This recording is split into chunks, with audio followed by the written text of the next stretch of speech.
Hola a todos los amigos del canal, sean bienvenidos a una nueva jornada de lecturas del Código Civil. Estamos ya situados en el libro segundo del Código Civil y estamos revisando las diferentes, revisamos en los videos pasados las varias clases de bienes que se nos podían presentar. También el último título que vimos ayer fue el título tercero de los bienes nacionales. Hoy vamos a revisar lo que corresponde a la ocupación, ya que es el título cuarto. El artículo 606 nos señala de que sea la ocupación. Por la ocupación se adquiere el dominio de las cosas que no pertenecen a nadie y cuya adquisición no es prohibida por las leyes chilenas o por el derecho internacional.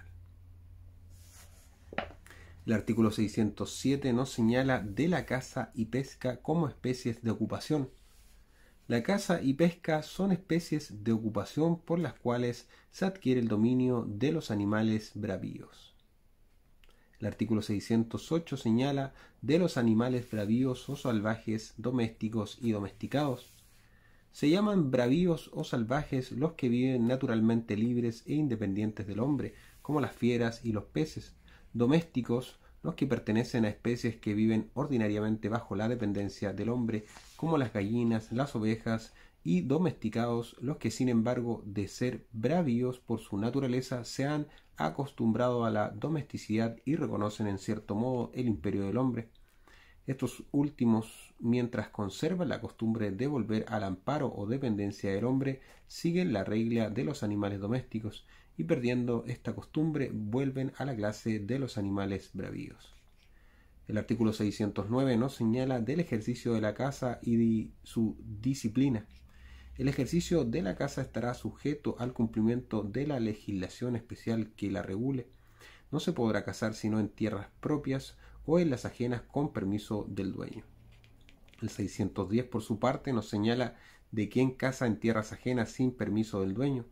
Si alguno cazare en tierras ajenas sin permiso del dueño, cuando por ley estaba obligado a obtenerlo, lo que case será para el dueño, a quien además indemnizará de todo perjuicio. El artículo 611 nos señala de la disciplina de la caza marítima y la pesca. La caza marítima y la pesca se regularán por las disposiciones de este código y preferentemente por la legislación especial que rija al efecto. El artículo 612 nos señala del uso que los pescadores pueden hacer de las playas de mar. Los pescadores podrán hacer de las playas del mar el uso necesario para la pesca, construyendo cabañas, sacando a tierra sus barcas y utensilios y el producto de la pesca, secando sus redes, etc., guardándose empero de hacer uso alguno de los edificios o construcciones que allí hubiere sin permiso de sus dueños o de embarazar el uso legítimo de los demás pescadores. Por su parte, el artículo 613 nos señala del uso que los pescadores pueden hacer de las tierras contiguas a la playa. Podrán también para los expresados menesteres hacer uso de las tierras contiguas hasta la distancia de 8 metros de la playa, pero no tocarán a los edificios o construcciones que dentro de esa distancia hubiere, ni atravesarán las cercas, ni se introducirán en las arboledas, plantíos o siembras. El artículo 614 señala de las obras prohibidas a los dueños de las tierras contiguas a la playa. Los dueños de las tierras contiguas a la playa no podrán poner cercas ni hacer edificios, construcciones o cultivos dentro de los dichos 8 metros, sino dejando de trecho en trecho suficientes y cómodos espacios para los menesteres de la pesca. En caso contrario, ocurrirán los pescadores a las autoridades locales para que pongan el conveniente remedio. El artículo 615 señala de ciertas prohibiciones a quienes pesquen en ríos y lagos. A los que pesquen en ríos y lagos no será lícito hacer uso alguno de los edificios y terrenos cultivados en las riberas ni atravesar las cercas. El artículo 616 señala de quién pesca en aguas ajenas. La disposición del artículo 610 se extiende al que pesca en aguas ajenas. El 617 señala de cuándo se entiende que el cazador o pescador hace suyo el animal bravío. Se entiende que el cazador o pescador se apodera del animal bravío y lo hace suyo desde el momento que lo ha herido gravemente, de manera que ya no le sea fácil escapar y mientras persiste en perseguirlo, o desde el momento que el animal ha caído en sus trampas o redes con tal que las haya armado o tenido en paraje donde le sea lícito cazar o pescar. Si el animal herido entra en tierras ajenas donde no es lícito cazar sin permiso del dueño, podrá éste hacerlo suyo. El artículo 6.18 nos señala de la persecución del animal bravío. El 6.18 señala: no es lícito a un cazador o pescador perseguir al animal bravío que es ya perseguido por otro cazador o pescador. Si lo hiciere sin su consentimiento y se apoderare del animal, podrá el otro reclamarlo como suyo. El 619 señala del dominio de los animales bravíos que han sido encerrados. Los animales bravíos pertenecen al dueño de las jaulas pajareras, conejeras, colmenas, estanques o corrales en que estuvieran encerrados, pero luego que recobran su libertad natural pueden cualquiera persona apoderarse de ellos y hacerlos suyos, con tal que actualmente no vaya el dueño en seguimiento de ellos, teniéndolos a la vista, y que por lo demás no se contravenga al artículo 609. El artículo 620 señala de las abejas fugitivas. Nos señala que las abejas que huyen de la colmena y posan en árbol que no sea del dueño de ésta vuelven a su libertad natural, y cualquiera puede apoderarse de ellas y de los panales fabricados por ellas, con tal que no lo hagan sin permiso del dueño en tierras ajenas, cercadas o cultivadas, o contra la provisión del mismo en las otras, pero al dueño de la colmena no podrá prohibírsele que persiga a las abejas fugitivas en tierras que no estén cercadas ni cultivadas. El artículo 621 señala de las palomas que abandonan un palomar. Las palomas que abandonan un palomar y se fijan en otro se entenderán ocupadas legítimamente por el dueño del segundo, siempre que éste no se haya valido de alguna industria para traerlas y a querenciarlas. En tal caso, estará obligado a la indemnización de todo perjuicio, inclusa la restitución de las especies si el dueño la exigiere, y si no la exigiere, a pagarle su precio. El artículo 622 nos señala del ejercicio de la caza y pesca sujeto a ordenanzas especiales. En lo demás, el ejercicio de la caza y de la pesca estará sujeto a las ordenanzas especiales que sobre esta materia se dicten. No se podrá, pues, cazar o pescar sino en lugares, en temporadas y con armas y procederes que no estén prohibidos. El 623 señala del dominio sobre los animales domésticos. Los animales domésticos están sujetos a dominio.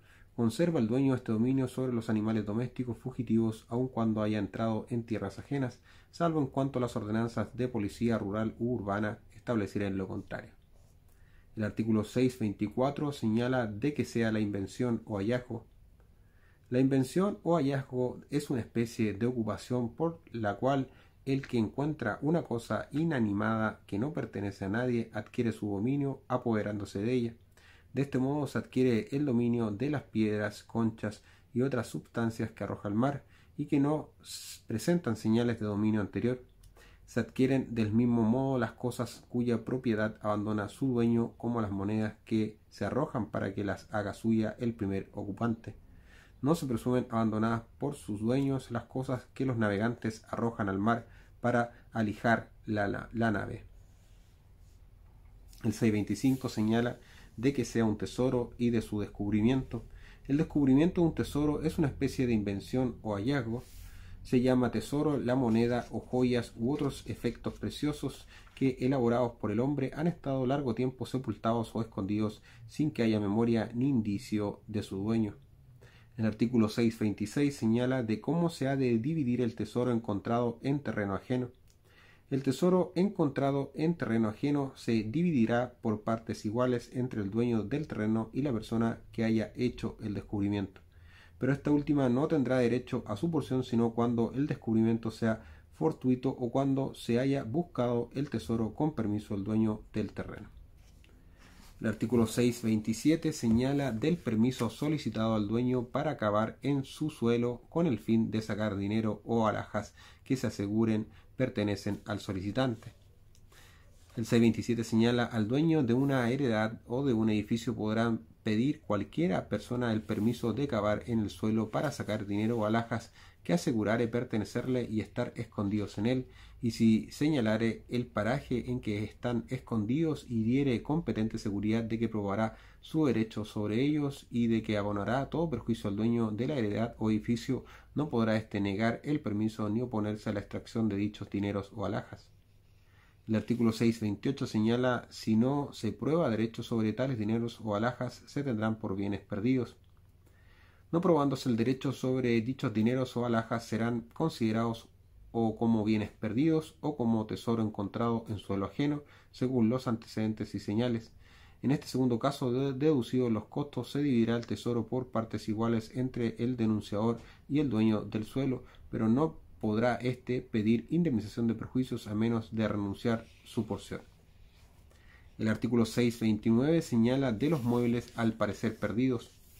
Si se encuentra alguna especie mueble al parecer perdida, deberá ponerse a disposición de su dueño y no presentándose nadie que pruebe ser suya, se entregará a la autoridad competente, la cual deberá dar aviso del hallazgo en un diario de la comuna o de la capital de la provincia o de la capital de la región, si en aquella no lo hubiere.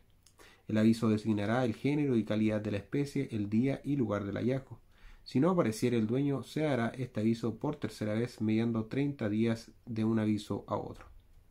El artículo 630 señala de la venta en pública subasta de la especie al parecer perdida. Si en el curso del mes subsiguiente al último aviso no se presentare persona que justifique su dominio, se venderá la especie en pública subasta. Se deducirán del producto las expensas de aprehensión, conservación y demás que incidieren, y el remanente se dividirá por partes iguales entre la persona que encontró la especie y la municipalidad respectiva. El artículo 631 señala de las consecuencias de no seguirse las reglas precedentes. La persona que haya omitido las diligencias aquí ordenadas perderá su porción en favor de la municipalidad y aún quedará sujeta a la acción de perjuicios y, según las circunstancias, a la pena de hurto. El artículo 632 señala de los efectos de la aparición del dueño de la especie. Si aparece el dueño antes de subastada la especie, le será restituida pagando las expensas y lo que a título de salvamento adjudicare la autoridad competente al que encontró y denunció la especie.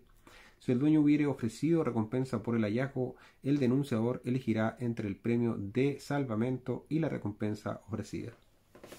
El artículo 633 señala de los efectos de la subasta y nos dice que subastada la especie se mirará como irrevocablemente perdida para el dueño. El artículo 634 nos señala de los casos en que procede el anticipo de la subasta. Si la especie fuere corruptible o su custodia y conservación dispendiosas, podrá anticiparse la subasta, y el dueño, presentándose antes de expirar el mes subsiguiente al último aviso, tendrá derecho al precio deducidas, como queda dicho, las expensas y el premio de salvamento. El artículo 635 señala de las especies náufragas. Si naufragare algún buque en las costas de la República, o si el mar arrojare a ellas los fragmentos de un buque o efectos pertenecientes según las apariencias, el aparaje o carga de un buque, las personas que lo vean o sepan denunciarán el hecho a la autoridad competente, asegurando entre tanto los efectos que sea posible salvar para restituirlos a quien de derecho corresponda. Los que se apropiaren quedarán sujetos a la acción de perjuicios y a la pena de hurto. El artículo 636 señala de la restitución de las especies náufragas a los interesados. Las especies náufragas que se salvaren serán restituidas por la autoridad a los interesados mediante el pago de las expensas y la gratificación de salvamento. De la no comparecencia de interesados, el artículo 637 nos señala: si no aparecieren interesados, se procederá a la publicación de 3 avisos por diarios, mediando 15 días de un aviso a otro, y en los demás se procederá como en el caso de los artículos 629 y siguientes. El artículo 638 nos señala de la gratificación de salvamento. Nos dice que la autoridad competente fijará, según las circunstancias, la gratificación de salvamento, que nunca pasará de la mitad del valor de las especies. pero si el salvamento de las especies se hiciere bajo las órdenes y dirección de la autoridad pública, se restituirán a los interesados mediante el abono de las expensas sin gratificación de salvamento. El artículo 639 señala de las limitaciones a las reglas precedentes. Todo lo dicho en los artículos 635 y siguientes se entiende sin perjuicio de lo que sobre esta materia se estipulare con las potencias extranjeras y de los reglamentos fiscales para el almacenaje y la internación de las especies. El artículo 640 señala de las adquisiciones por el Estado en las guerras de nación a nación. El Estado se hace dueño de todas las propiedades que se toman en guerra de nación a nación, no solo a los enemigos, sino a los neutrales y aún a los aliados y los nacionales según los casos, y dispone de ellas en conformidad a las ordenanzas de Marina y de Corso. El artículo 641 señala de las presas hechas por bandidos, piratas o insurgentes. Las presas hechas por bandidos, piratas o insurgentes no transfieren dominio y represadas deberán restituirse a los dueños, pagando estos el premio de salvamento a los represadores. Este premio se regulará por el que en casos análogos se conceda a los apresadores en guerra de nación a nación. El artículo 642 y último de este título de la ocupación nos señala de los efectos de la no comparecencia de los dueños de las especies represadas. Si no aparecieren los dueños, se procederá como en el caso de las cosas perdidas, pero los represadores tendrán sobre las propiedades que no fueran reclamadas por sus dueños en el espacio de un mes contado desde la fecha del último aviso los mismos derechos que si las hubieran apresado en guerra de nación a nación. Con eso terminamos el título cuarto, que es el título de la ocupación, un título bastante extenso, pero en particular muy interesante. Hay que siempre releerlo. Hay muchas disposiciones que son de aplicabilidad directa y la idea es leerlo, ¿no? En el siguiente video vamos a revisar el título quinto, el siguiente de derecho real, que es el derecho de, el siguiente modo de adquirir, que es el título quinto de la accesión.